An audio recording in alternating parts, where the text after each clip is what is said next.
Hi everyone, this is Anam. Welcome to PhD jobs and admission.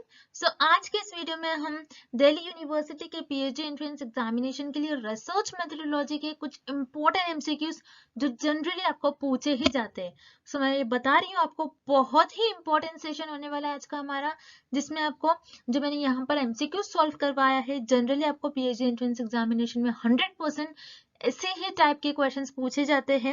In questions में से एक question generally आपको examination में पूछा ही जाएगा। अच्छे तरीके से आपको ये वीडियो देखना है, सारे एमसीक्यूज को सॉल्व कर लेना है। अगर आपके जो भी डाउट्स है, आपके जो भी क्वेश्चंस है, आप मुझे कमेंट सेक्शन में पूछ सकते हो। अब जैसे कि आपको पता है, दिल्ली यूनिवर्सिटी के पीएचडी एंट्रेंस एग्जामिनेशन के एप्लीकेशन फॉर्म की जो लास्ट डेट थी वो जा चुकी है, जो कि थी 10 जुलाई 2022। तो जल्द से जल्द अभी चांसेस है कि आपके एंट्रेंस एग्जामिनेशन की डेट्स आ सकती है। तो इसके लिए आपको प्रिपरेशन जल्द से जल्द स्टार्ट कर देनी है। जैसे कि आपको पता है, डीयू यूनिवर्सिटी के पीएचडी एंट्रेंस एग्जामिनेशन में जो आपका पार्ट 1 होता है, जो पेपर 1 होता है, ये रिसर्च मेथोडोलॉजी होता है, जो कि हर एक कैंडिडेट्स के लिए कॉमन होता है।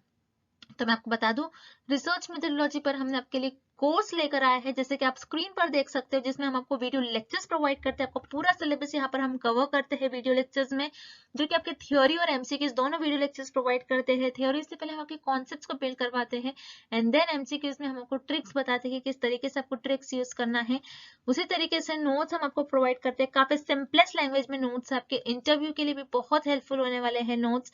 Then mock test, total 10 mock test provide कर रहे हैं, तो उस तरीके से आपके 400 क्वेश्चंस हम मॉक टेस्ट में कवर करते हैं। And then finally 1500 plus MCQs revision PDF, जो कि आपका रिवीजन का काम करती है। तो मैं यहाँ पर आपको बता दूं, 100% गारंटी के साथ हम आपको ये कोर्स प्रोवाइड कर रहे हैं। आपको पास करने की रिस्पॉन्सिबिलिटी हमारी होगी, हम आपको पास करवाएंगे, हम आपको टाइम टू टाइम गाइड करते रहते हैं। तो आपको याद रखना है, आपको ज्यादा टाइम वेस्ट नहीं करते हुए जल्द से जल्द आपको प्रिपरेशंस को स्टार्ट करना है। स्टार्ट करने के लिए स्क्रीन पर जो आपको नंबर नजर आ रहा है, उस नंबर पर व्हाट्सएप के थ्रू हमें कॉन्टैक्ट करना है, और आप हमारे ऐप के थ्रू भी स्टडी मटेरियल को एक्सेस कर सकते हो, जिसके लिंक मैंने आपके साथ comment section as well as description box में भी शेयर कर रखी है। So that's it, and let's begin with the video. तो एक बार ये एमसीक्यू स्टार्ट करने से पहले मैं आपको अच्छे तरीके से हमारे कंटेंट जो हम आपको प्रोवाइड करते हैं, जो स्टडी मटेरियल हम आपको प्रोवाइड करते हैं, उसके बारे में एक बार मैं आपको फटाक से बता दूं कि हमारे इस कोर्स में हम आपको video lectures, mock test, notes provide करते हैं, और 1500 प्लस एमसीक्यूज रिविजन पीडीएफ। ये सारा जो कंटेंट आप देख रहे हो स्क्रीन पर, ये आपको एक ही जगह मिलेगा। कई स्टूडेंट्स क्या करते हैं, इंटरनेट से स्टडी मटेरियल रिफर करते हैं। सो इंटरनेट पे जो लैंग्वेज यूज करी जाती है, बहुत डिफिकल्ट लैंग्वेज यूज करी जाती है, जिससे कि आपको समझ नहीं आता है क्या लिखा हुआ है, किस तरीके से ये जो कंटेंट है आपको किस तरीके से रीड करना है, कितना कंटेंट आपको फॉलो करना है। क्योंकि हम हमारे कोर्स में आपको बताते हैं आपको कितना स्टडी मटेरियल यूज करना है। बहुत ज्यादा भी नहीं आपको पढ़ना है, बहुत कम भी नहीं, आप जितना सफिशिएंट है आपके स्टडी के लिए उतना आपको पढ़ना है। सो हमारे कोर्स में हम आपको गाइड करते रहते हैं कि किस तरीके से आपको किस टॉपिक पर ज्यादा फोकस रहना है, कहाँ से ज्यादा क्वेश्चंस आपको पूछे जा सकते हैं। ये सारी चीजें हमारे कोर्स में हम आपको बताते हैं। सो हमारे ये जो कोर्स है, हम आपको गारंटी के साथ कहते हैं कि हमारे इसी कोर्स से आपको एग्जाम में 30 से 35 क्वेश्चन डायरेक्टली पूछे जाएंगे। तो जल्द से जल्द आपको कोर्स को परचेस करना है। परचेस करने के लिए स्क्रीन पर ये जो नंबर नजर आ रहा है, इस पर व्हाट्सएप के थ्रू हमें कॉन्टैक्ट करना है। याद रखिएगा, नॉर्मल कॉल इस नंबर पर नहीं लगेगा, और आप हमारे इस ऐप के थ्रू भी स्टडी मटेरियल को एक्सेस कर सकते हो। सो ऐप को एक्सेस करने के लिंक मैंने आपके साथ डिस्क्रिप्शन बॉक्स में प्रोवाइड कर रखी है। So that's it, and let's begin with the MCQs. Highest level of measurement is, इस क्वेश्चन में हमें फाइंड आउट करना है कि आपके स्केल ऑफ मेजरमेंट्स जो होती है, उसमें सबसे ज्यादा हाईएस्ट लेवल की आपकी कौन सी स्केल ऑफ मेजरमेंट होती है। सो याद रखिएगा, highest level of measurement is ratio. आपकी रेशो जो होती है, रेशो स्केल ऑफ मेजरमेंट, ये आपकी हाईएस्ट लेवल ऑफ मेजरमेंट होती है। अब आपके जो स्केल ऑफ मेजरमेंट होती है, आपके जो लेवल ऑफ मेजरमेंट्स होते हैं, उसके 4 टाइप्स होते हैं। आपको इस शॉर्ट फॉर्म से याद रखना है, noir. So N for nominal, O for ordinal, I for interval and R for ratio। इस तरीके से आपको इस शॉर्ट फॉर्म से आपके 4 लेवल ऑफ मेजरमेंट्स याद रखनी है। तो नॉमिनल स्केल क्या होती है, जिसमें आपके पास जो भी डेटा होता है, आप उनको उसके फीचर्स के, उसके कैरेक्टरिस्टिक्स के बेसिस पर डिवाइड करते हो, उसको कैटेगराइज करते हो। उसी तरीके से ऑर्डिनल, ऑर्डिनल में आप सेम नॉमिनल की तरह करते हो, और एज वेल एज आप क्या करते हो, आपके पास जो भी डेटा है उसको एक ऑर्डर में अरेंज करते हो, आप रैंक देते हो। देन इंटरवल में आप ऑर्डिनल के सारे कैरेक्टरिस्टिक्स फॉलो करते हो, और इंटरवल में आपके पास जो भी नंबर्स होता है, आप उसको एक इक्वल इंटरवल्स में अरेंज करते हो।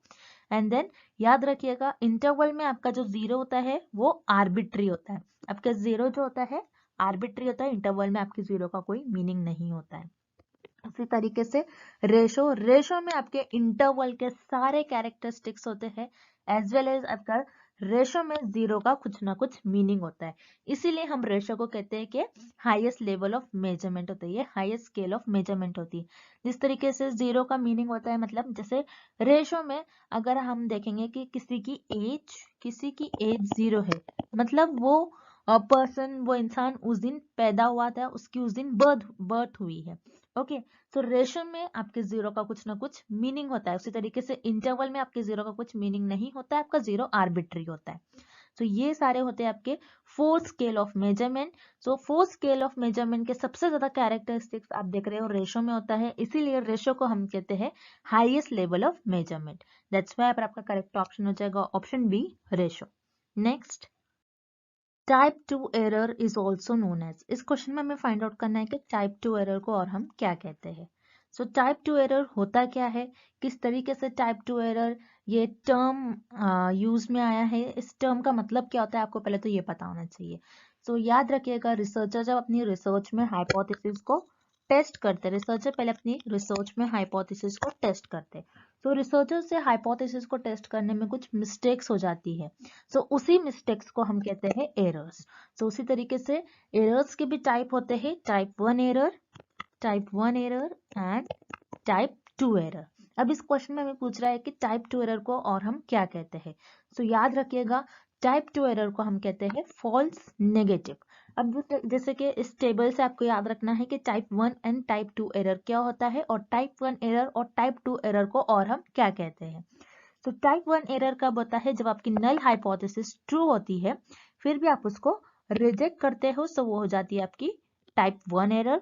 और टाइप 2 एरर कब अकर होता है, जब आपकी नल हाइपोथेसिस फॉल्स होती है, फॉल्स होने के बावजूद आप उसको एक्सेप्ट कर लेते हो, तब वो हो जाता है आपका type 2 error. Okay, clear. Then अब इस क्वेश्चन में हमें पूछ रहा है कि टाइप 2 एरर कब होता है, क्योंकि टाइप 2 एरर कब होता है, जब आपकी नल हाइपोथेसिस फॉल्स होती है फिर भी आप उसको एक्सेप्ट करते हो, तब होता है आपका टाइप 2 एरर। तो आपकी नल हाइपोथेसिस फॉल्स है, इनकरेक्ट है, मतलब आपकी जो नल हाइपोथेसिस है ये नेगेटिव है, और आपने क्या कर लिया यहाँ पर, आपका डिसीजन क्या था, इनकरेक्ट डिसीजन था, आपका डिसीजन रॉन्ग था। मतलब ये ऑलरेडी आपकी नल हाइपोथेसिस फॉल्स थी, लेकिन फिर भी आपने उसको एक्सेप्ट कर लिया, तो आपका जो डिसीजन था यहाँ पर ये फॉल्स था। इसीलिए टाइप 2 एरर को हम कहते हैं फॉल्स नेगेटिव। उसी तरीके से टाइप 1 एरर का भी आप देख लीजिए, एग्जाम में type 1 error is also known as, ऐसा भी क्वेश्चन आ सकता है, तो उस केस में आपका आंसर हो जाएगा फॉल्स पॉजिटिव। अब टाइप 1 एरर को हम फॉल्स पॉजिटिव क्यों कहते हैं, क्योंकि यहाँ पर आप देखिए आपकी जो नल हाइपोथेसिस होती है वो ट्रू होती है, फिर भी आप उसको रिजेक्ट करते हो, तब आपका होता है टाइप 1 एरर। सो यहाँ पर आपकी जो नल हाइपोथेसिस है ट्रू है, मतलब ये पॉजिटिव सेंस कर रहा है, आपकी नल हाइपोथेसिस ट्रू है, लेकिन आपने यहाँ पर कैसा डिसीजन ले लिया, इनकरेक्ट डिसीजन ले लिया, फॉल्स डिसीजन ले लिया, ट्रू होने के बाद भी आपने इसको रिजेक्ट कर दिया, तो आपका डिसीजन फॉल्स था। तो टाइप 1 एरर को हम कहते हैं, टाइप 1 एरर को हम कहते हैं false positive, and type 2 error is also known as false negative. तो आपको ये रिलेशन याद रखना है, टाइप 1 एरर को और हम क्या कहते हैं एंड टाइप 2 एरर को और हम क्या कहते हैं, तो ये एग्जाम में आने के चांसेस है, this is very important question. So type 2 error is also known as false negative. So यहाँ पर आपका ऑप्शन भी करेक्ट हो जाएगा। Next, Which of the following is the major purpose of descriptive research? इस क्वेश्चन में हमें फाइंड आउट करना है कि डिस्क्रिप्टिव रिसर्च का मेन पर्पस, मेजर पर्पस क्या होता है। सो डिस्क्रिप्टिव रिसर्च क्या होती है, पहले तो आपको ये पता होना चाहिए। डिस्क्रिप्टिव रिसर्च में जो फेनोमेना एग्जिस्ट करता है, जो पर्टिकुलर कोई फेनोमेना है, अगर वो फेनोमेना एग्जिस्ट करता है, उसी फेनोमेना को, अगर उस फेनोमेना पर आपके पास कोई पुरानी इंफॉर्मेशन होगी, उसी को आप एज इट इज डिस्क्राइब करते हो आपकी रिसर्च में। सो ये होती है आपकी डिस्क्रिप्टिव रिसर्च। और डिस्क्रिप्टिव रिसर्च का मेन पर्पस, मेन एम होता है कि आपके जो करंट अफेयर्स है, मतलब जो प्रेजेंट में जो आपका फिनोमेना अकर हो रहा है, आप उसको डिस्क्राइब करते हो।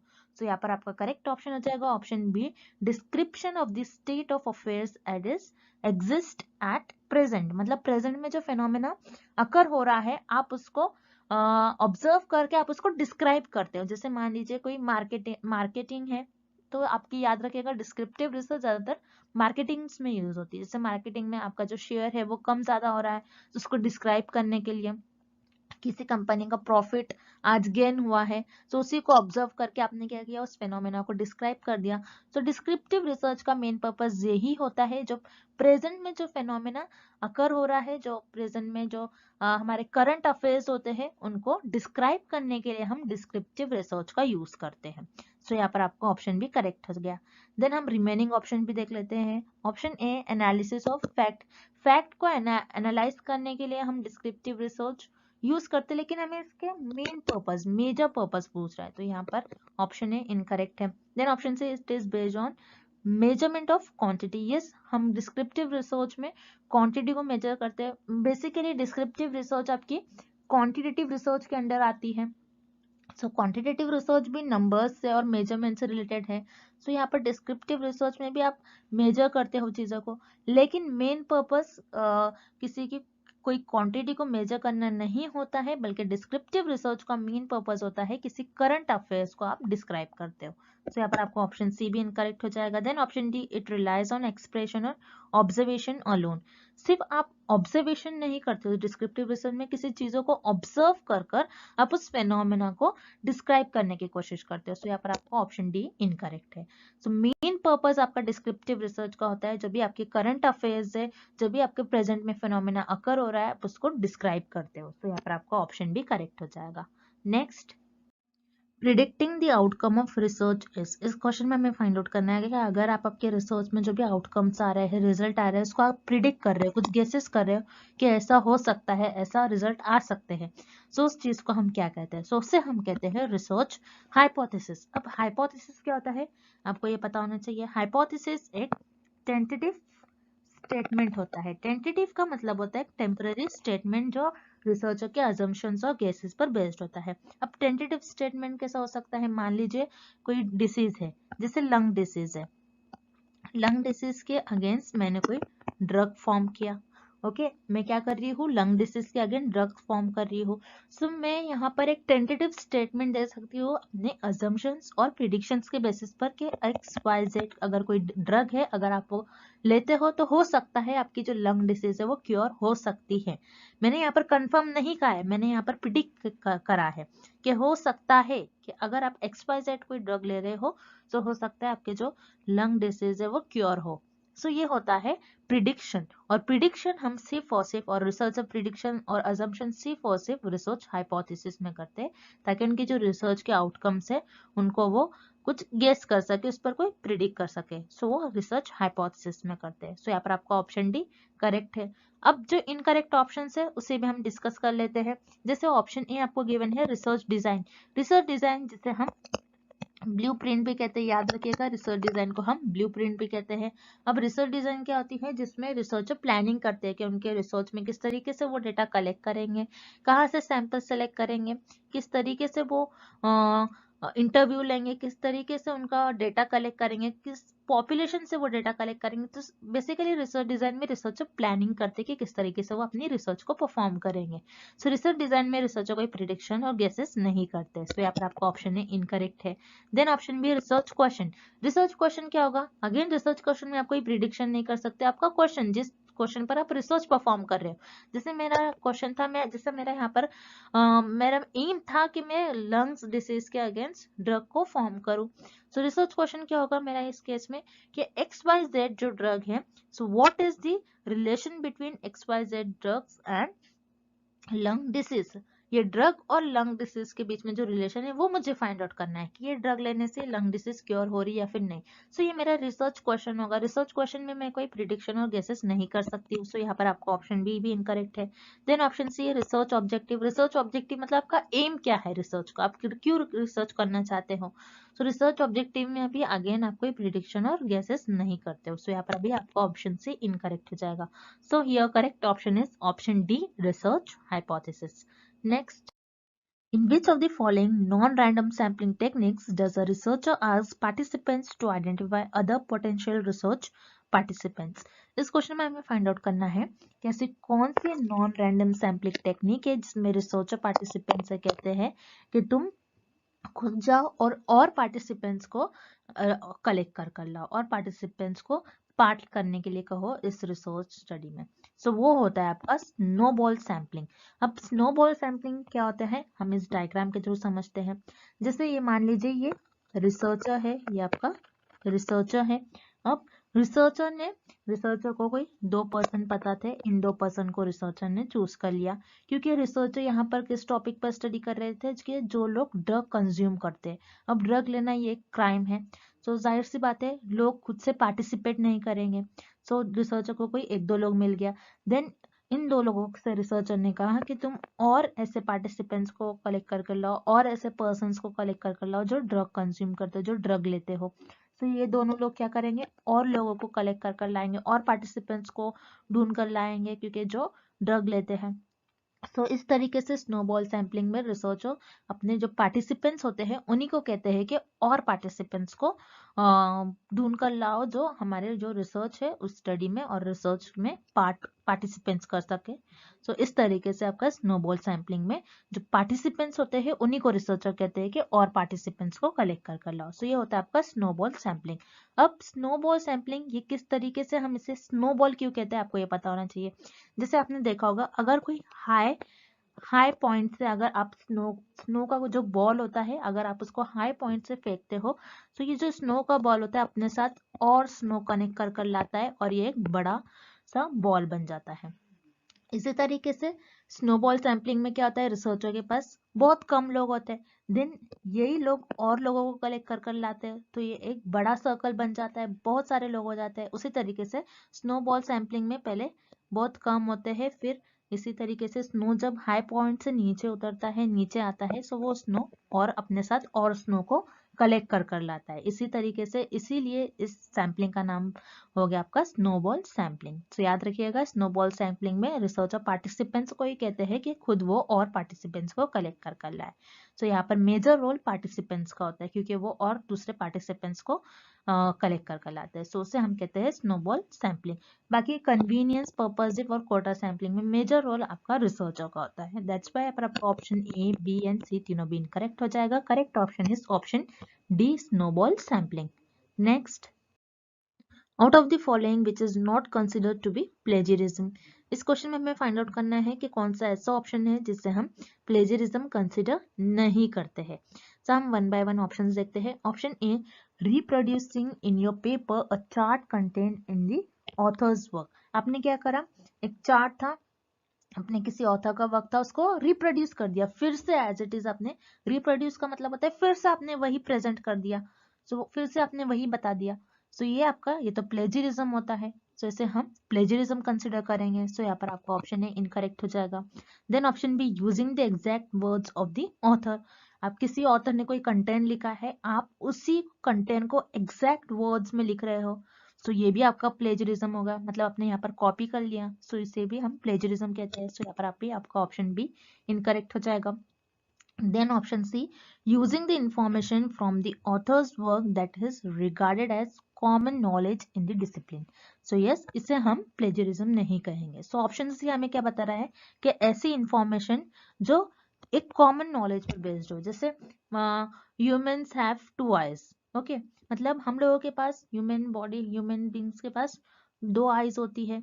सो ये एक कॉमन नॉलेज है, ये किसी को भी पता है। अगर आप ये इंफॉर्मेशन ले रहे हो सो इसको हम प्लेजरिज्म नहीं कहेंगे। Human body needs oxygen to live, human body को ऑक्सीजन के बिना ह्यूमन बींग्स जिंदा नहीं रह सकते। सो ये सारी जो चीजें हैं, ये सारी जो इंफॉर्मेशन है, ये सारी जो नॉलेज है, ये कॉमन है। अगर आप ऐसी इंफॉर्मेशन अपनी रिसर्च में यूज कर रहे हैं सो इसे हम प्लेजरिज्म कंसिडर नहीं करते हैं।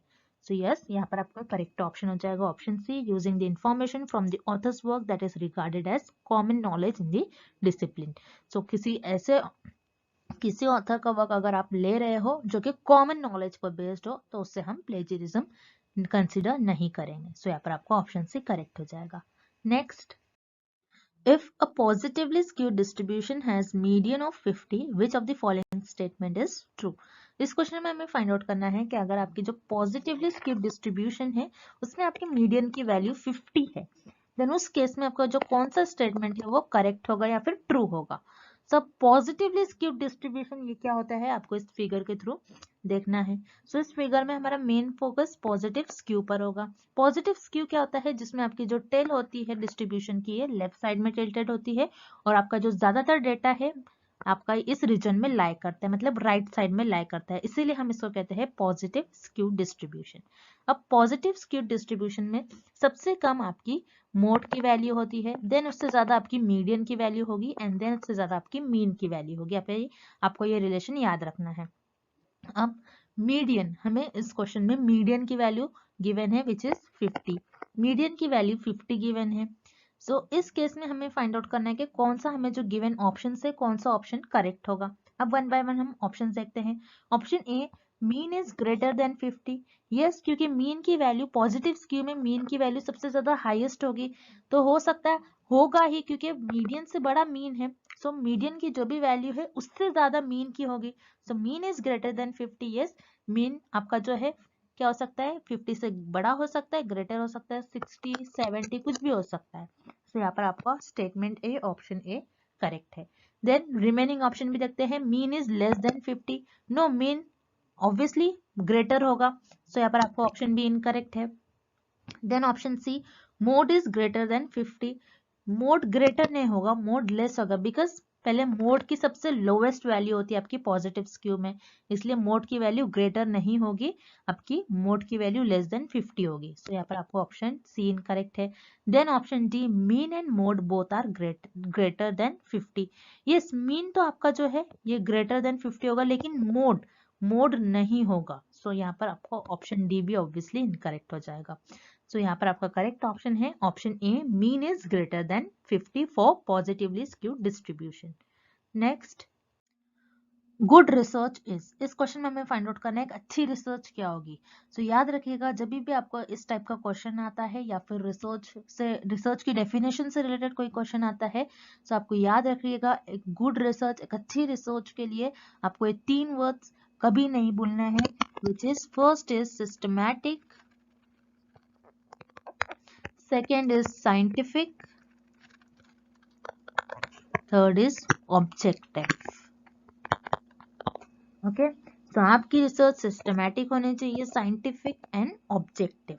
अब सिस्टमैटिक क्या होता है कि आपको आपके रिसर्च में कोई स्टेप्स, प्रॉपर स्टेप्स आपको फॉलो करना है, आप किसी भी जिगजैग मैनर में नहीं चल सकते हो। आपकी जो रिसर्च है उसमें आपको सिस्टमैटिक मैनर में रिसर्च परफॉर्म करना है, स्टेप्स फॉलो करना है, लॉजिक होने चाहिए आपके स्टेप्स में, इसीलिए हम कहते हैं गुड रिसर्च इज लॉजिकल और सिस्टमैटिक। लॉजिक किस तरीके से होना चाहिए, जैसे आप मान लीजिए कोई आप एक्सपेरिमेंट्स परफॉर्म कर रहे हो लैब में, अगर आप स्ट्रॉन्ग एसिड ले रहे हो, स्ट्रॉन्ग एसिड से आप रिएक्ट कर रहे हो कोई चीज, तो आपको स्ट्रॉन्ग ही लेना है, मतलब एक लॉजिक है। आप अगर स्ट्रॉन्ग से वीक को रिएक्ट करोगे तो ये लॉजिक के अनलॉजिकल हो जाएगा, ये लॉजिक नहीं होगा। सो इस तरीके से आपको कुछ लॉजिक फॉलो करना है, आपके जो स्टेप्स है आपको सिस्टमैटिक वे में आपकी रिसर्च फॉलो करनी है, कुछ स्टेप्स, कुछ प्रिंसिपल फॉलो करना है, उसमें आपके जो स्टेप्स आप यूज कर रहे हो, जो आप साइंटिफिक मैनर में यूज कर, उसका लॉजिक होना चाहिए। साइंटिफिक, जैसे साइंटिफिक वे से, साइंटिफिक प्रिंसिपल का आपको यूज करना चाहिए आपके रिसर्च में, इसीलिए हम रिसर्च को कहते हैं कि वो आपकी रिसर्च लॉजिक होंगे, लॉजिक पर बेस्ड होना चाहिए आपके। ऑब्जेक्टिव मतलब आपको आपके रिसर्च में जो भी रिजल्ट्स आ रहे हैं आपको एज इट इज मेंशन करना चाहिए। अब मान लीजिए कोई ड्रग्स पर मैं रिसर्च कर रही हूँ, सो उस ड्रग का मुझे रिजल्ट आ रहा है कि 90% पर्सन्स जो है, 90% पीपल जो है वो पर्टिकुलर कोई ड्रग लिया उन्होंने और वो क्योर है, लेकिन 10% जो पर्सन थे, 10% जो पीपल थे वो ड्रग लेने से क्योर नहीं हुए, तो मुझे अपने रिसर्च में इस जो रिजल्ट आ रहा है ये 10% वाला उसे भी मेंशन करना चाहिए, ना कि सिर्फ 90% वाले को। सो इसे हम कहते हैं ऑब्जेक्टिव, मतलब आपके रिसर्च में आपको जो भी रिजल्ट मिल रहा है उसको एज इट इज मेंशन करना चाहिए, अपने जजमेंट और अपने कन्वीनियंस, अपने जजमेंट को आगे रखकर आपको रिसर्च में ऑब्जेक्टिव्स आपके नहीं बताना चाहिए। ओके, जो रिजल्ट आ रहा है उसको एज इट इज मेंशन करना चाहिए। जो भी आप रिसर्च परफॉर्म कर रहे हो सिस्टमैटिक मैनर में आपको करना है, साइंटिफिक मैनर में आपको करना है, ऑब्जेक्टिव होना चाहिए आपके रिसर्च का और उसके पीछे कुछ ना कुछ लॉजिक होना चाहिए। इसीलिए एक अच्छी रिसर्च को हम कहते हैं कि वो लॉजिकल होना चाहिए। दैट्स व्हाई आपका करेक्ट ऑप्शन हो जाएगा option A, logical. Next, dash is the first step of research process. इस क्वेश्चन में हमें फाइंड आउट करना है कि रिसर्च प्रोसेस का फर्स्ट स्टेप आपका क्या होता है। सो याद रखिएगा, रिसर्च में आपका जो फर्स्ट स्टेप होता है, किसी भी रिसर्च में आपका फर्स्ट स्टेप होता है सिलेक्शन ऑफ प्रॉब्लम। आप प्रॉब्लम पहले सिलेक्ट करोगे, जब आप प्रॉब्लम को सिलेक्ट करोगे तभी तो आप रिसर्च कर पाओगे, क्योंकि रिसर्च किस चीज पर होती है, प्रॉब्लम पर ही रिसर्च होती है। जैसे किसी भी प्रॉब्लम पर आप रिसर्च कर रहे हो, कोई ड्रग के अगेंस्ट, कोई डिसीज के अगेंस्ट ड्रग फॉर्म कर रहे हो, वैक्सीन डेवलप कर रहे हो, कोई सोसाइटी से रिलेटेड कोई प्रॉब्लम है, तो ये सारी प्रॉब्लम पर ही आप रिसर्च परफॉर्म करते हो। सो किसी भी रिसर्च का फर्स्ट स्टेप होता है कि आप आपकी प्रॉब्लम सिलेक्ट कर लो कि किस पर आप रिसर्च परफॉर्म करने वाले हो। So selection of problem is the first step of research process. So यहाँ पर आपका ऑप्शन डी करेक्ट हो जाएगा। कलेक्शन ऑफ डेटा, ये आपके लेटर स्टेप्स में आता है। समराइजिंग डेटा, ये भी आपके लेटर स्टेप्स में आता है। देन उसके बाद आप डेटा एडिट करते हो, जो भी आपको इंफॉर्मेशन नहीं चाहिए उसको हम डिलीट कर देते हो। सो ये तीनों भी आपके लेटर स्टेप्स में आ जाएंगे रिसर्च प्रोसेस के। लेकिन रिसर्च प्रोसेस का फर्स्ट स्टेप होता है सिलेक्शन ऑफ प्रॉब्लम। सो यहाँ पर आपका ऑप्शन डी करेक्ट हो जाएगा, selection of problem. Next, which one of the following is not a qualitative forecasting method. इस क्वेश्चन में हमें फाइंड आउट करना है कि कौन से ऑप्शन में हमें क्वालिटेटिव फोरकास्टिंग मेथड गिवन नहीं है। अब क्वालिटेटिव का मतलब क्या होता है, जैसे क्वालिटेटिव किसी चीज की क्वालिटी बताता है। सो क्वालिटेटिव रिसर्च में हमारे पास जो भी डेटा होता है वो टेक्स्ट और वर्ड्स के फॉर्म में होता है। क्वालिटेटिव रिसर्च में हमारे पास डेटा। और फोरकास्टिंग का मतलब क्या होता है, फोरकास्टिंग मतलब कुछ प्रिडिक्ट करना, कुछ गेस करना। अब हमें इस क्वेश्चन में फाइंड आउट करना है कि क्वालिटेटिव फोरकास्टिंग मेथड हमें किस ऑप्शन में गिवन नहीं है। सो हम वन बाय वन ऑप्शंस देखते हैं। Option A, educated guess. Educated guess क्या होता है कि कुछ सोच समझकर गेस करना। अब जैसे मैंने सोच समझकर ये गेस कर लिया कि जो एक पर्टिकुलर डिसीज है, उस डिसीज के अगेंस्ट मैं ये ड्रग दूंगी तो हो सकता है ये ड्रग लेने से ये डिसीज क्योर हो जाए। तो मेरे पास जो भी इंफॉर्मेशन होंगी गेस करने के लिए, मैं अपने जो भी इंफॉर्मेशन के बेसिस पर मैंने गेस किया है वो इंफॉर्मेशन मेरे पास टेक्स्ट और वर्ड्स के फॉर्म में हो जाएगी। तो उसी तरीके से क्वालिटेटिव रिसर्च में जो भी हमारे पास डेटा होता है वो टेक्स्ट और वर्ड्स के फॉर्म में होता है। तो यहाँ पर आपका ऑप्शन ए करेक्ट हो जाएगा, एजुकेटेड गेस, ये आपका क्वालिटेटिव फोरकास्टिंग मेथड हो जाएगा। Then option B, executive committee consensus. Executive committee consensus का मतलब होता है कि कमेटी को बुलाया जाता है और उस कमेटी में, जैसे कोई भी कमेटी हो सकती है, उसमें 4 to 5 पीपल का ग्रुप बनाया जाता है। कोई हो सकता है उसमें किसी डिसीज के बारे में, कोई पॉलिसी के बारे में, बिजनेस से रिलेटेड कुछ भी उस पर्टिकुलर ग्रुप में डिस्कशन होगा, उनके लोगों के एक्सपर्ट्स के ओपिनियन जानेंगे और उसके बेसिस पर कोई कंक्लूजन पर आएंगे। तो यहाँ पर एग्जीक्यूटिव कमेटी सेंसेस में जो भी डिस्कशन होंगे, जो भी उनके ओपिनियन होंगे, वो अगेन उनके पास टेक्स्ट और वर्ड्स के फॉर्म में इंफॉर्मेशन होगी। तो ये भी आपका क्वालिटेटिव फोरकास्टिंग मेथड में आ जाएगा। Then option C, Delphi method. Delphi method क्या होता है, जिसमें आप एक्सपर्ट से सर्वे कराते हो। एक्सपर्ट से सर्वे कराया जाता है जिसमें एक ग्रुप बनाया जाता है और उन ग्रुप में उस पर्टिकुलर टॉपिक पर, जैसे कोई हार्ट स्पेशलिस्ट को आपने बुलाया है, सो उनका आपने इंटरव्यू लिया है, एक ग्रुप बनाया है, 4-5 हार्ट स्पेशलिस्ट को आपने बुलाया है, उस पर्टिकुलर टॉपिक पर आप डिस्कशन करोगे, उनके ओपिनियंस जानोगे। सो यहाँ पर क्या होता है, डेल्फी मेथड में एक राउंड बनाया जाता है जिसमें एक क्वेश्चनर प्रोवाइड किया जाता है। सारे लोगों को एक क्वेश्चनर प्रोवाइड किया जाता है और उस क्वेश्चनर में रिस्पोंडेंट्स को, जो भी एक्सपर्ट्स होंगे, उनका रिस्पॉन्स कलेक्ट करा जाता है और उनका रिस्पॉन्स कलेक्ट करने के बाद ग्रुप में डिस्कशन होते हैं उनके रिस्पॉन्स पर। सो डेल्फी मेथड में भी जो भी डिस्कशन होंगे वो टेक्स्ट और वर्ड्स के फॉर्म में हो जाएंगे। सो ये भी आपका क्वालिटेटिव फोरकास्टिंग मेथड हो जाएगा। Then option D, linear regression method. Linear regression method में रिमेंबर आपके पास जो भी इंफॉर्मेशन होगी ये नंबर्स के फॉर्म में होगी, जिसमें आपके पास जो भी डेटा होता है वो नंबर्स के फॉर्म में होता है और आप उस इंफॉर्मेशन को, उस डेटा को आप कुछ ग्राफ में इस तरीके से स्प्रेड करते हैं। आपके पास कोई डेटा होता है, वो डेटा इस तरीके से स्प्रेड आउट रहता है एंड देन आप उसको एक लीनियर इंफॉर्मेशन कलेक्ट करते हो और उसके बेसिस पे आप देखते हो कि आगे क्या होगा। आपके पास बस इतना ही इंफॉर्मेशन है, तो आप गेस करते हो। जैसे ये मार्केटिंग में ज्यादा यूज करा जाता है, कितना प्रॉफिट हो सकता है, आगे कितना लॉस हो सकता है, ये जानने के लिए। तो लीनियर रिग्रेशन मेथड ये आपका क्वालिटेटिव फोरकास्टिंग मेथड नहीं होगा, बल्कि ये आपका क्वांटिटेटिव फोरकास्टिंग मेथड हो जाएगा।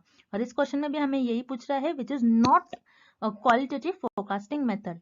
सो यहाँ पर आपका ऑप्शन डी जो है ये आपका क्वालिटेटिव फोरकास्टिंग मेथड नहीं होगा। दैट्स व्हाई यहाँ पर आपका करेक्ट ऑप्शन हो जाएगा option D, linear regression method.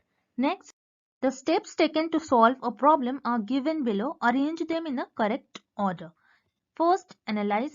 Second, test. Third, implement. Then evaluate, document, design, and last is develop. इस क्वेश्चन में हम रिसर्च में किस तरीके से प्रॉब्लम को सॉल्व कर सकते हैं उसके स्टेप्स गिवन हैं, और जो स्टेप्स है उनको हमें करेक्ट ऑर्डर में अरेंज करना है।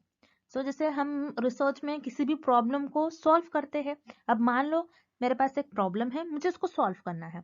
अब यहाँ पर मेरे पास एक प्रॉब्लम है, मान लो मेरे पास एक प्रॉब्लम है कोविड डिसीज है, उस प्रॉब्लम को सॉल्व करना है। जब कोविड डिसीज नहीं आई होंगी तो रिसर्चर ने उस प्रॉब्लम को तो सॉल्व किया, उसके अगेंस्ट वैक्सीन बनाया। तो इस प्रॉब्लम को सॉल्व करने के लिए रिसर्चर ने कौन कौन से स्टेप्स को फॉलो किया, कैसे फॉलो किया, कैसे सीक्वेंस में फॉलो करा, हमें वो करेक्ट ऑर्डर अरेंज करना है। अब मान लो हमने जैसे देखा अभी कोविड एक प्रॉब्लम है, देन जब ये प्रॉब्लम आई होंगी तो फर्स्ट स्टेप में रिसर्चर ने उसको एनालाइज किया होगा, उस प्रॉब्लम को एनालाइज किया होगा। तो एनालाइज आपका फर्स्ट स्टेप में आया होगा।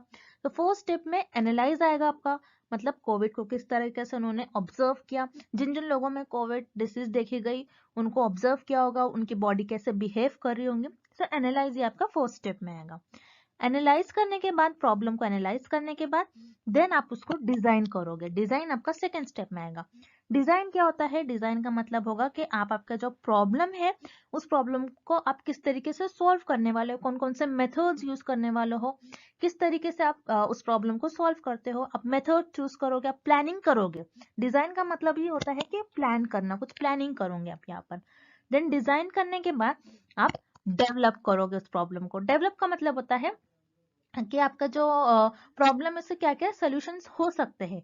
क्या मैं ऐसा करूँ तो उसका ये सोल्यूशन निकल कर आएगा, क्या मैं ये ड्रग बनाऊं या फिर मैं वैक्सीन बनाऊं तो ये डिसीज और ये प्रॉब्लम क्योर हो सकती है। ओके, तो मैं डिजाइन करने के बाद मैं उस प्रॉब्लम को डेवलप करूंगी। तो डेवलप आपका थर्ड पर आएगा। देन उसके बाद डेवलप करने के बाद आप उसको टेस्ट करोगे। टेस्ट आपका फोर्थ नंबर पर आएगा। ओके, मतलब आप टेस्ट करोगे, आप कुछ लोगों को वो ड्रग या फिर वो वैक्सीन देकर देखोगे कि उनमें कैसे इफेक्ट हो रहा है, टेस्ट करोगे। ओके, टेस्ट करने के बाद आप उसको डॉक्यूमेंट करोगे। डॉक्यूमेंट आपका फिफ्थ नंबर पर आएगा।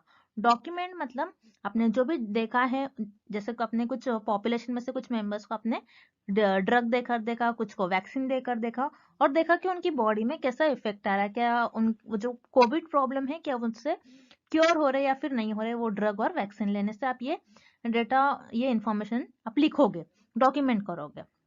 डॉक्यूमेंट करने के बाद उसके बाद आप उसको इम्प्लीमेंट करोगे। इम्प्लीमेंट का मतलब क्या होता है?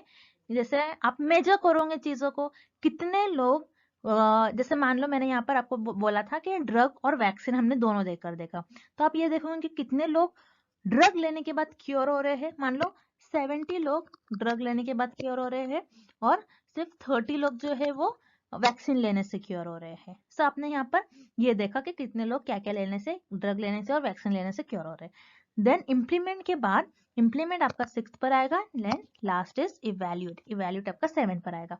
मतलब आप इवैल्यूएट कर दोगे कि यस, अगर कोविड की प्रॉब्लम है तो कोविड की प्रॉब्लम को सॉल्व करने के लिए जैसे वैक्सीन बनाया गया, वैक्सीन इफेक्टिव है या फिर ड्रग इफेक्टिव है, ये इवैल्यूएट कर जाएगा। तो इस तरीके से आप रिसर्च में किसी भी प्रॉब्लम को सॉल्व करते हो।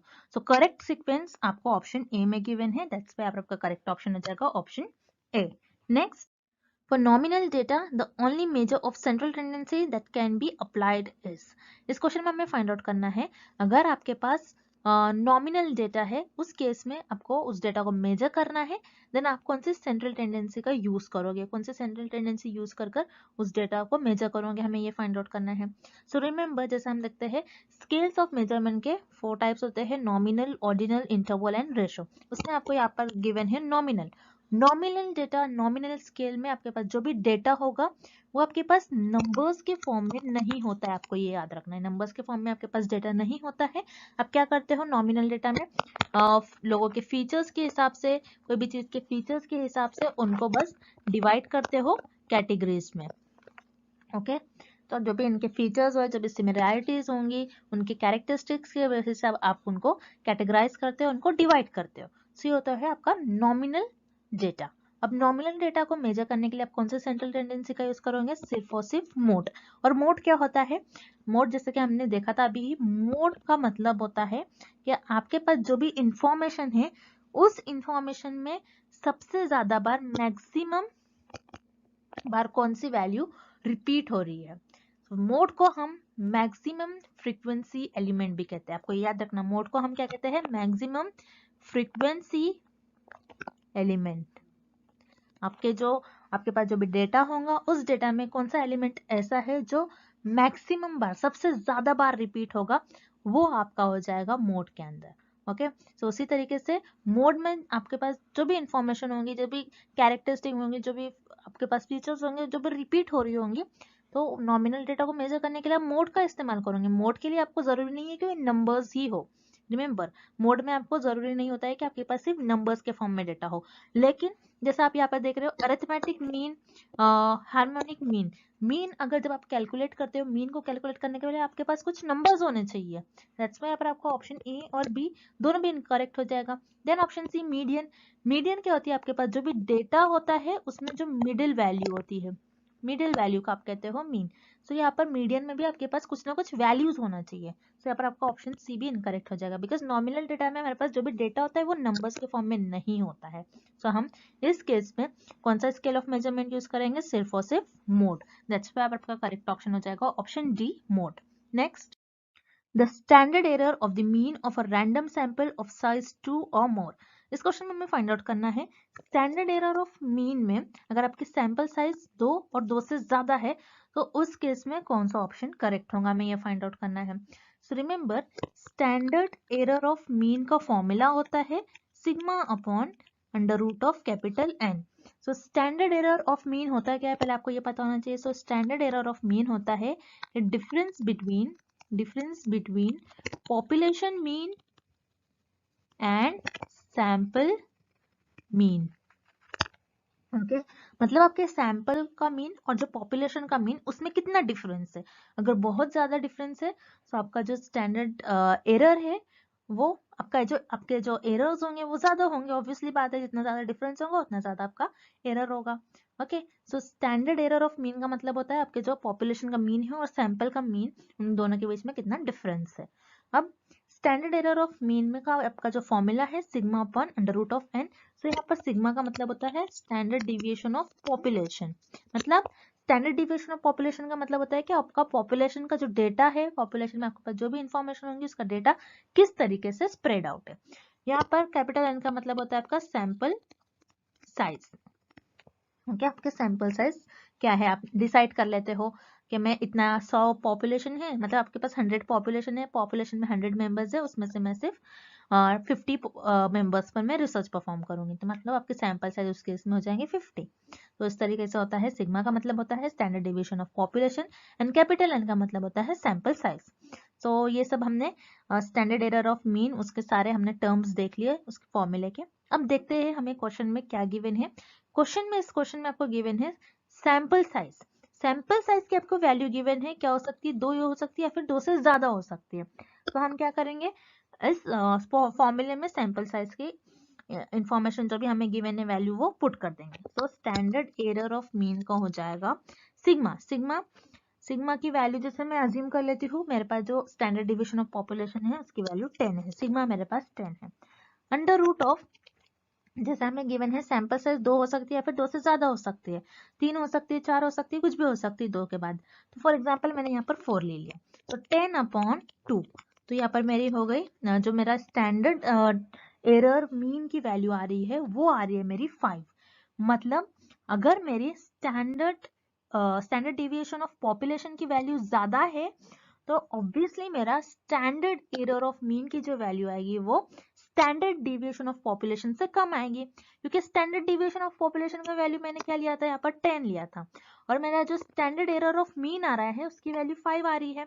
मतलब जितना मतलब स्टैंडर्ड डिविएशन ऑफ पॉपुलेशन की वैल्यू आप जितनी ज्यादा लोगे उतना आपका स्टैंडर्ड एरर ऑफ मीन कम हो जाएगा। जितना ज्यादा, जैसे मैंने यहाँ पर स्टैंडर्ड डेविएशन ऑफ पॉपुलेशन की वैल्यू ज्यादा ली थी और मेरा जो स्टैंडर्ड एरर ऑफ मीन आ रहा है वो स्टैंडर्ड डेविएशन ऑफ पॉपुलेशन से इसकी वैल्यू कम आ रही है। तो इस केस में कौन सा ऑप्शन करेक्ट हो जाएगा, यहाँ पर आपका ऑप्शन सी करेक्ट हो जाएगा, is always lower than the population standard deviation. मतलब आपका जो पॉपुलेशन का स्टैंडर्ड डिविएशन की जो वैल्यू होगी वो स्टैंडर्ड एरर से ज्यादा होगी। तो यहाँ पर आपका ऑप्शन सी करेक्ट हो जाएगा, इज ऑलवेज लोअर देन दी, आपकी जो स्टैंडर्ड एरर की वैल्यू है, स्टैंडर्ड एरर ऑफ मीन की वैल्यू ऑलवेज कम होगी स्टैंडर्ड डिविएशन ऑफ पॉपुलेशन से। तो यहाँ पर आपका ऑप्शन सी करेक्ट हो जाएगा। Next, arrange the steps given below in the proper order in the process of selection of samples. इस क्वेश्चन में हमें सैंपल को सिलेक्ट करने के कुछ स्टेप्स गिवन है और हमें उन्हें करेक्ट ऑर्डर में अरेंज करना है। अब सैंपल क्या होता है, जैसे आपको पता है पॉपुलेशन का सैंपल क्या होता है, पॉपुलेशन का सबसेट। मतलब पॉपुलेशन का जो कुछ पॉपुलेशन होती है आपका, उसके कुछ पार्ट पर आप रिसर्च परफॉर्म करते हो, कुछ पार्ट लेते हो जो कि आपका सैंपल बन जाता है और उस पर आप रिसर्च परफॉर्म करते हो। तो सैंपल आपके पॉपुलेशन का सबसेट होता है। अब आप सैंपल को कैसे चूज करोगे, हमें स्टेप बाय स्टेप सैंपल्स को चूज करने के लिए आपको कुछ स्टेप्स परफॉर्म करने होते हैं और उन स्टेप में आप आपके सैंपल्स को चूज करते हो। तो सैंपल सेलेक्ट करने के लिए आपको फर्स्ट स्टेप में आपकी पॉपुलेशन को डिफाइन करना होता है। सो डिफाइनिंग द पॉपुलेशन आपका फर्स्ट स्टेप में आ जाएगा। अब पॉपुलेशन को कैसे डिफाइन करोगे, अब मान लो मैं ऐसी पॉपुलेशन चूज करूंगी जो स्मोकिंग करे, क्योंकि मुझे स्मोकर्स पर स्टडी करना है, जो स्मोकिंग करते हैं, मुझे ये देखना है स्मोकिंग करने से ह्यूमन बॉडी में कैसा इफेक्ट होता है, क्या क्या क्या डिसीज हो सकती है जो लोग स्मोकिंग करते हैं। तो मैं कैसी पॉपुलेशन डिफाइन करूंगी, जो स्मोकिंग करते हैं उन्हीं लोग को चूज करूंगी अपने पॉपुलेशन में। सो आपने क्या किया, फर्स्ट स्टेप में आपकी पॉपुलेशन को डिफाइन कर दिया। देन सेकेंड स्टेप में आप सैम्पलिंग फ्रेम डेवलप करोगे। तो सैम्पलिंग फ्रेम आपका सेकेंड आ जाएगा। अब सैम्पलिंग फ्रेम क्या होती है, आपने पॉपुलेशन ले लिया एंड देन आप क्या करते हो, एक लिस्ट बनाते हो और लिस्ट में आपकी जो पॉपुलेशन में जो सारे मेंबर्स हैं उनकी इंफॉर्मेशन लिखते हो, उनका पर्टिकुलर आप नेम मेंशन करते हो, उनका इंफॉर्मेशन लिखते हो। तो ये होती है आपकी सैम्पलिंग फ्रेम। सैम्पलिंग फ्रेम एक लिस्ट होती है जिसमें आप आपके पॉपुलेशन के जो भी मेंबर्स हैं उनकी सारी इंफॉर्मेशन लिखते हो। देन सैम्पलिंग फ्रेम डेवलप करने के बाद उसके बाद आप सैंपल साइज सिलेक्ट करते हो। सो सैंपल साइज आपका थर्ड स्टेप में आ जाएगा, डिटरमाइनिंग द सैंपल साइज। अब सैंपल साइज क्या होता है कि आप कितने लोगों को सिलेक्ट करने वाले हो। अब मान लो आपकी जो पॉपुलेशन है उसमें 100 लोग है, टोटल 100 मेंबर्स है, और आप क्या करोगे, आपका जो सैंपल साइज होगा आपको करना है 50 लोगों पर रिसर्च, क्योंकि आप पूरी पॉपुलेशन पर रिसर्च नहीं कर सकते हो, इट इज वो टाइम टेकिंग प्रोसेस हो जाएगा। ओके, तो आप क्या करते हो, पॉपुलेशन के कुछ ही पार्ट पर, मतलब कुछ ही लोगों पर रिसर्च करते हो। तो सैंपल साइज मतलब आप कितने लोगों पर रिसर्च करने वाले हो। तो थर्ड स्टेप में आपका हो जाएगा sample size. Sample size select करने के बाद आप उसके बाद आप सैम्पलिंग मेथड चूज करोगे कि किस मेथड से आप सैंपल परफॉर्म करोगे। जैसे अब मैंने सैंपल साइज सिलेक्ट कर लिया कि मैं 50 लोगों पर रिसर्च करूंगी। देन कौन से मेथड से, क्या मैं प्रोबेबिलिटी लूंगी या फिर नॉन प्रोबेबिलिटी, मतलब मैं रैंडमली सैंपल सिलेक्ट कर लूंगी या फिर अपने कन्वीनियंस और जजमेंट के बेसिस पर सैंपल्स को सिलेक्ट कर लूंगी। सो स्पेसिफाइंग सैम्पलिंग मेथड ये आपका फोर्थ पर आ जाएगा एंड लास्ट आपका हो जाएगा सिलेक्टिंग सैंपल। देन आप सैंपल्स को सिलेक्ट कर सकते हो। सो ये हो जाएंगे आपके करेक्ट ऑर्डर सैंपल्स को सिलेक्ट करने के लिए। सो ये ऑर्डर आपको ऑप्शन सी में गिवन है, दैट्स व्हाई आपका करेक्ट ऑप्शन हो जाएगा option C. Next, if alpha is equals to 0.05 and beta is equals to 0.10, the power of that hypothesis test is। इस क्वेश्चन में हमें फाइंड आउट करना है कि अगर आपके अल्फा की वैल्यू 0.05 है एंड बीटा की वैल्यू 0.10 है, देन इस केस में आपकी पावर ऑफ हाइपोथेसिस टेस्ट की वैल्यू क्या होगी। पावर ऑफ हाइपोथेसिस का मतलब होता है प्रोबेबिलिटी, आपको याद रखना है, probability that the correctly reject the null hypothesis।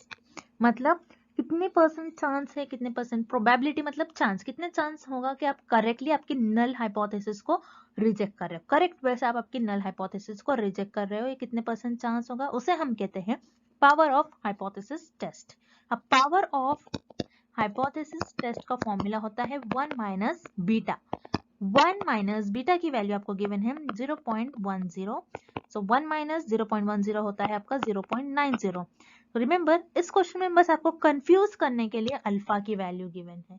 Okay आपको कंफ्यूज नहीं होना है। पावर ऑफ हाइपोथेसिस टेस्ट का फॉर्मूला होता है 1 माइनस बीटा, सो 1 माइनस 0.10 अगर आप सब्स्टिट्यूट करते हो तो आपका आंसर हो जाएगा 0.90। तो आपका करेक्ट ऑप्शन हो जाएगा ऑप्शन बी 0.90। तो पावर ऑफ हाइपोथेसिस टेस्ट में एक बार फिर से रिपीट कर रही हूँ, क्या होता है कि कितने % चांस है कि आप आपके नल हाइपोथेसिस को करेक्ट वे से रिजेक्ट कर रहे हो। तो इस केस में आपका 90% ये चांस होगा कि आप आपके नल हाइपोथेसिस को करेक्ट वे से रिजेक्ट कर रहे हो। तो यहाँ पर आपका करेक्ट ऑप्शन हो जाएगा option B 0.90। Next, non sampling errors can be reduced by. इस क्वेश्चन में हमें फाइंड आउट करना है कि नॉन सैम्पलिंग एरर्स को हम कैसे कम कर सकते हैं और रिड्यूस कर सकते हैं। अब रिमेंबर सैम्पलिंग में दो टाइप के एरर होते हैं, एक होता है सैम्पलिंग एरर और नेक्स्ट होता है नॉन सैम्पलिंग एरर। अब सैम्पलिंग एरर क्या होता है, आपके जो सैंपल्स है, आपने जो भी सैंपल लिया होगा वो पूरी पॉपुलेशन को रिप्रेजेंट नहीं कर रहा होगा।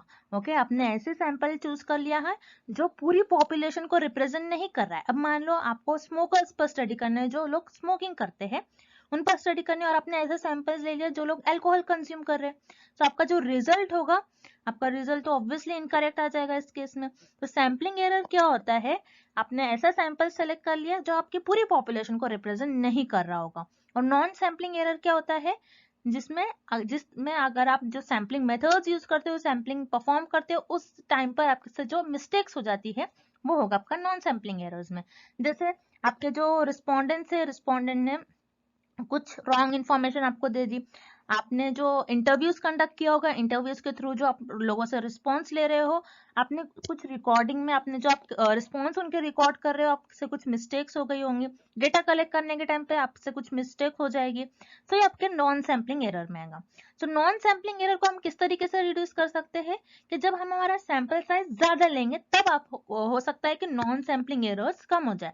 अब मान लो जैसे 100 पॉपुलेशन है, 100 पॉपुलेशन में से आपने 90 सैंपल्स ले लिया, 100 पॉपुलेशन में टोटल 100 मेंबर्स है और 100 में से आपने 90 मेंबर्स ले लिया और उन पर स्टडी परफॉर्म करा जो कि आपका सैंपल है।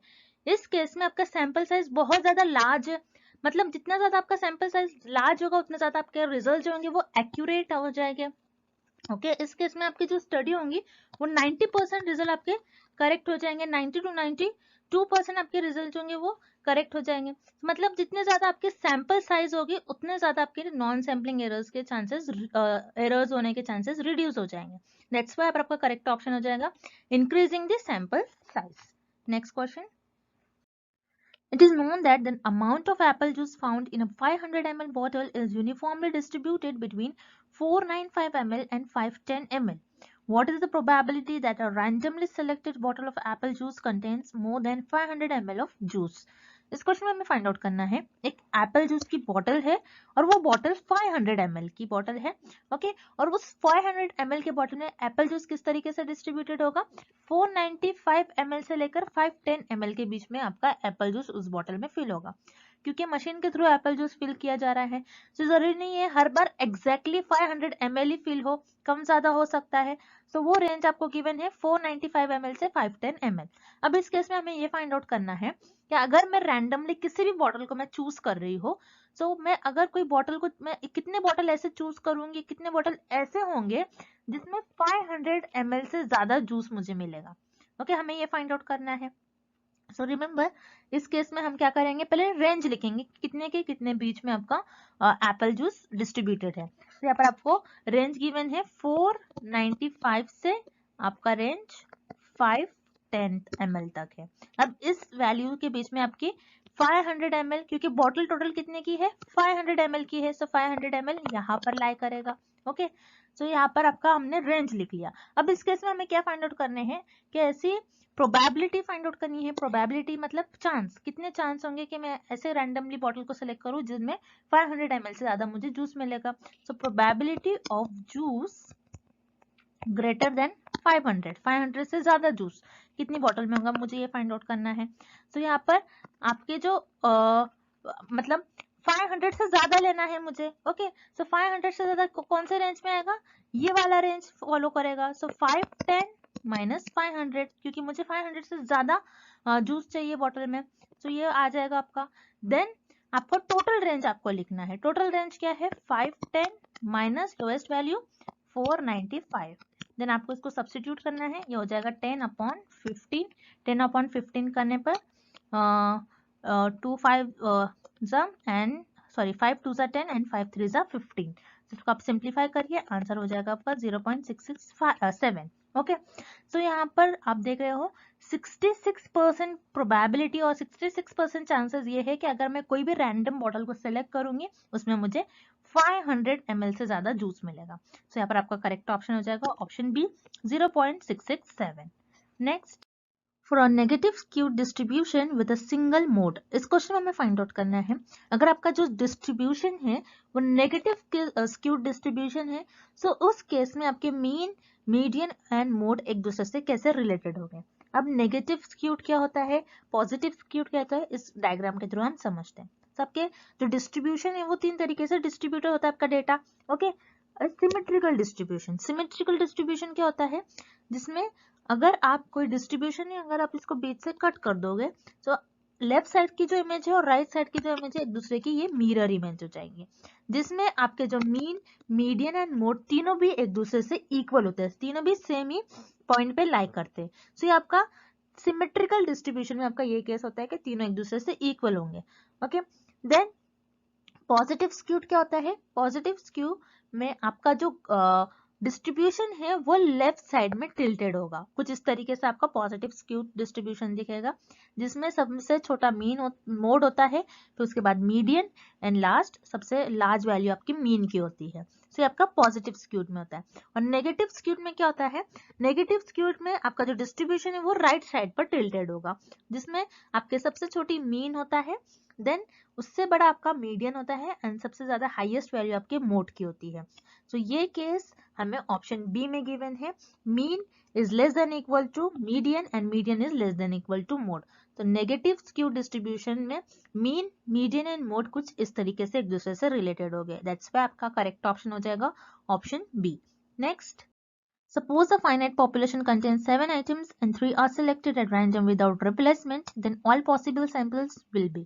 इस क्वेश्चन में हमें फाइंड आउट करना है, आपके पास एक पॉपुलेशन है, उसमें टोटल 7 आइटम्स है, मतलब 7 आप मान लो कि 7 मेंबर्स है, 7 में से आपने 3 मेंबर्स को सिलेक्ट कर लिया जो कि आपका सैंपल बन गया। और आपने यहाँ पर कौन सा मेथड यूज करा, simple random sampling without replacement, मतलब आपने एक बार सैंपल सिलेक्ट कर लिया तो उनको पॉपुलेशन में नहीं भेजा है, उस तरीके से आपने सैंपल सिलेक्ट कर लिया। तो इस केस में कितने पॉसिबल चांसेस होंगे आपके सैंपल सिलेक्ट होने के, कितने आपके टोटल सैंपल सिलेक्ट होंगे, हमें ये फाइंड आउट करना है। सो रिमेंबर, जब भी आप न्यूमेरिकल सॉल्व करते हो तो आपको याद रखना है कैपिटल एन आपकी पॉपुलेशन को रिप्रेजेंट करेगा, स्मॉल एन हम सैंपल के लिए यूज करेंगे। ओके, और जब प्रोबेबिलिटी का कुछ क्वेश्चन आता है तो उस केस में आपको फॉर्मूला याद रखना है, कैपिटल एन मतलब पॉपुलेशन, सी मतलब चूज, आप पॉपुलेशन में से कितने सैंपल को चूज करोगे और ये स्मॉल एन, कुछ इस तरीके से आपका ये फॉर्मूला हो जाएगा। अब यहाँ पर आपकी पॉपुलेशन कितनी है, टोटल 7 है आपकी पॉपुलेशन में मेंबर्स, और आपने चूज 3 को चूज कर लिया, 3 लोगों को, 3 मेंबर्स को चूज कर लिया, 3 आइटम्स को चूज कर लिया आपने, तो ये हो गया आपका ये फॉर्मूला। देन फॉर्मूला होता है 7 factorial divided by 3 factorial 7 minus 3 factorial. अब 7 फैक्टोरियल को आप किस तरीके से लिख सकते हो, 7 into 6 into 5 into 4 into 3 factorial divided by 3 factorial into 7 minus 3 हो जाएगा आपका 4 फैक्टोरियल। ओके, सो यहाँ पर आपका 3 एंड 3 फैक्टोरियल कैंसिल हो जाएगा। Then 7 into 6 into 5 into 4 divided by 4 factorial को हम किस तरीके से लिख सकते हैं, 4 इंटू 3 इंटू 2 इंटू 1। सो यहाँ पर 4 एंड 4 आपका कैंसिल हो जाएगा। देन 3 1 जा 3 2 जा 2 और 2 कैंसिल हो जाएगा। अब क्या रह गया, 7 इंटू 5, 7 इंटू 5 हो जाता है आपका 35। देन यहाँ पर आपका कितने सैंपल सिलेक्ट होने के पॉसिबल चांसेस हो गए, 35 आप सैंपल सिलेक्ट कर सकते हो, दैट्स व्हाई यहाँ पर आपका करेक्ट ऑप्शन हो जाएगा option B 35। Next, in case of positive skew distribution the extreme values lies in the, इस क्वेश्चन में हमें फाइंड आउट करना है कि अगर आपका जो डिस्ट्रीब्यूशन है वो पॉजिटिव स्क्यू डिस्ट्रीब्यूशन है, तो पॉजिटिव स्क्यू डिस्ट्रीब्यूशन में आपके जो एक्सट्रीम वैल्यूज है, ज्यादातर वैल्यूज किस रीजन में लाई करती है, कि लेफ्ट टेल में लाई करती है, राइट टेल में, मिडल में, या फिर कहीं भी, हमें ये फाइंड आउट करना है। तो जैसे कि इस डायग्राम को आपको याद रखना है, this is very important diagram. Exam में आपको इस डायग्राम का अगर आप याद रखोगे तो एग्जाम में आप इस टाइप के सारे क्वेश्चन सॉल्व कर पाओगे।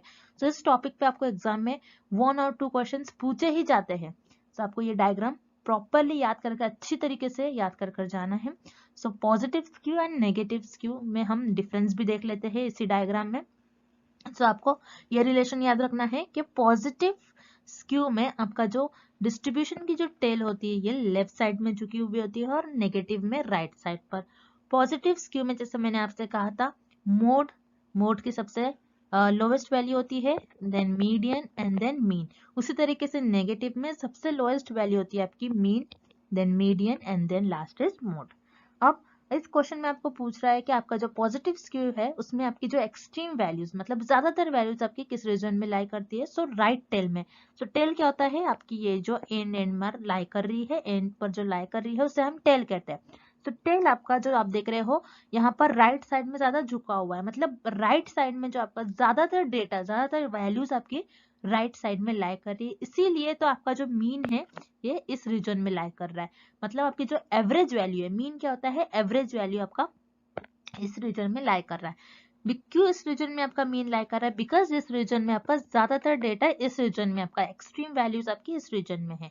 सो याद रखिएगा, पॉजिटिव स्क्यू डिस्ट्रीब्यूशन में आपकी जो एक्सट्रीम वैल्यूज होती है वो राइट टेल पर प्रेजेंट होती है। उसी तरीके से नेगेटिव स्क्यू में आपकी जो एक्सट्रीम वैल्यूज होगी ये लेफ्ट साइड में, मतलब लेफ्ट टेल पर होगी। ओके, क्योंकि यहाँ पर आप देख रहे हो जो मीन है ये लेफ्ट साइड पर है, क्योंकि ज्यादातर आपका डेटा इस रीजन में है, इसीलिए मीन की मतलब एवरेज वैल्यू ज्यादातर इस रीजन में ही लाई कर रही है, इसलिए आपका मीन इस रीजन में फॉल कर रहा है।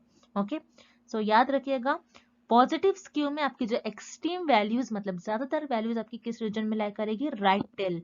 राइट टेल पर आपकी ज्यादातर वैल्यूज राइट टेल पर पॉजिटिव स्क्यू में लाई करेगी और नेगेटिव स्क्यू में लेफ्ट टेल पर। For this question option D here is the right answer. Positive skew में आपकी राइट टेल पर ज्यादातर वैल्यूज लाई करेगी। एंड आज के लिए बस इतना ही, and thank you for watching this video.